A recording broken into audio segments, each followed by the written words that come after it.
I know we've talked a lot about the swirler to pro-black pipeline, or that is black women who claim to pro-black but spend a lot of their time fantasizing about white men. And while that's something we've covered off often on my channel, I don't want people to get the understanding that all black women are like this. At the end of the day, the majority of black men and black women are still dating and marrying each other. Like, it is what it is.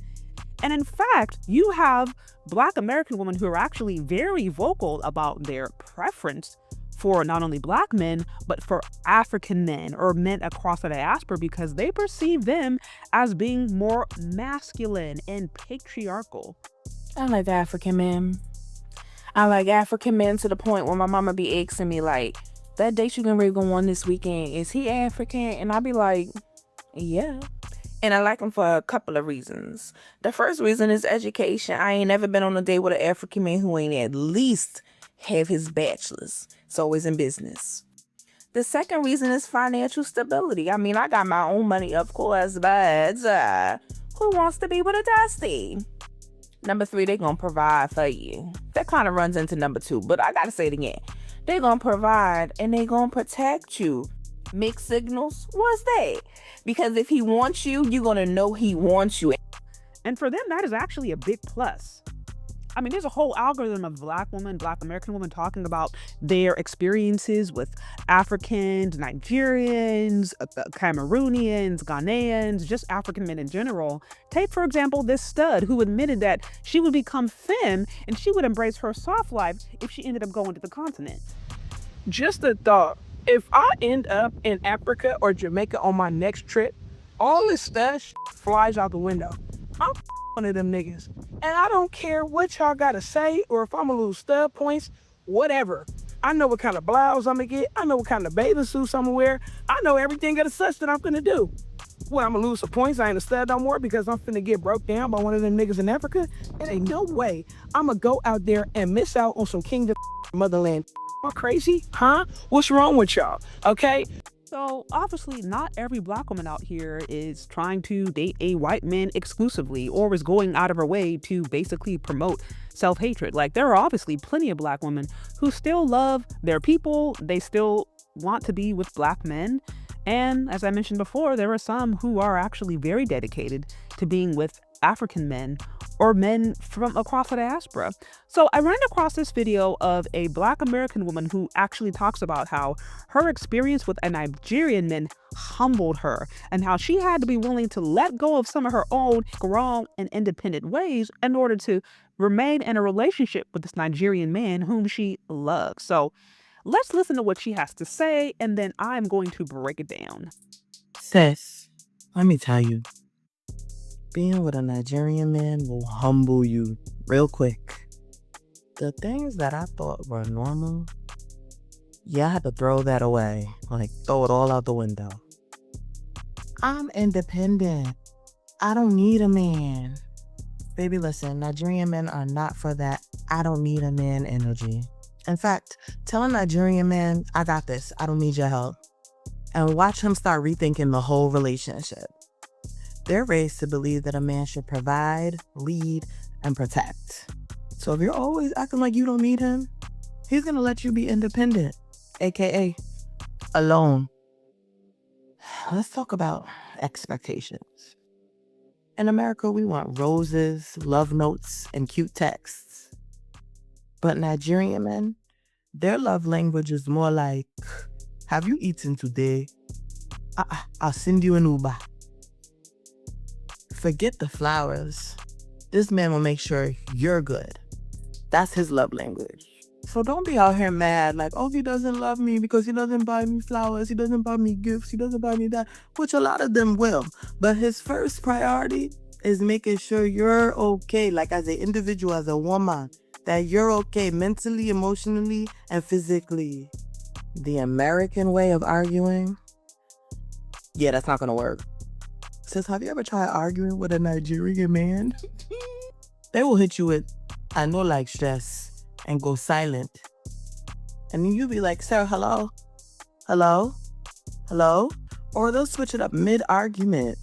Talking about, come you, let's talk, baby. Let's talk. Listen, Nigerian men don't argue like us. You gotta bring peace, not attitude. Or he'll just check out of the conversation, honestly. Like I always say, being with a Nigerian man will teach you a lot. It will teach you a lot. But I wouldn't trade mine in for the world. If you're in an LDR relationship, sis, you're in for a ride. Let me know in the comments what you had to unlearn. Talk to you later. You know what I find so interesting about this video is her tone. Like, she doesn't seem combative at all. She don't seem like she had attitude. I mean, she seems very open and cooperative with this man. And I know these are usually not traits that are associated with Black American women. Like, there's very much this reputation that Black American women have of being combative, of being hard to deal with, of being just super aggressive and really not wanting to mold or mend or really work together with a man. And so here you got this Black woman who's basically admitting that she kind of was strong. She was strong-minded, but this masculine Nigerian man humbled her enough into submission.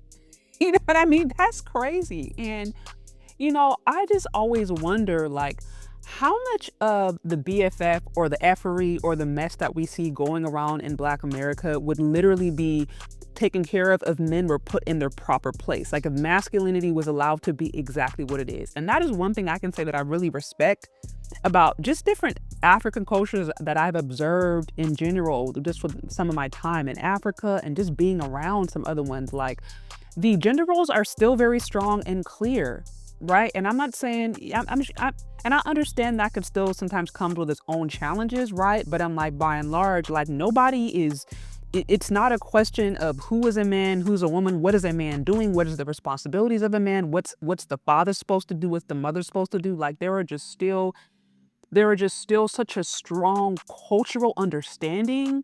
And also, when you add to that the fact that a lot of these cultures come from a community where you got moms and aunts and uncles and cousins and brothers that like work together naturally, and so they don't come with this communal, independent, like kind of orphan mentality. Like, you just know that you're working together. And so it's a whole completely different paradigm of viewing life, where it's okay for a man to be a man. Like, let a man be a man, let a woman be a woman, and let everybody stay in their place. And you need that in order for a community to thrive. And that's what I really respect from what I've been able to observe with my time just in Africa and just some of the things that I have observed from other cultures. And so I imagine that is exactly what she came into. You know, when you come from the culture in Black America, and a lot of the culture that we have is not the result of a healthy, thriving dynamic. It is a result of survival. It was a result of systematic targeting. It was a result of men and masculinity actually being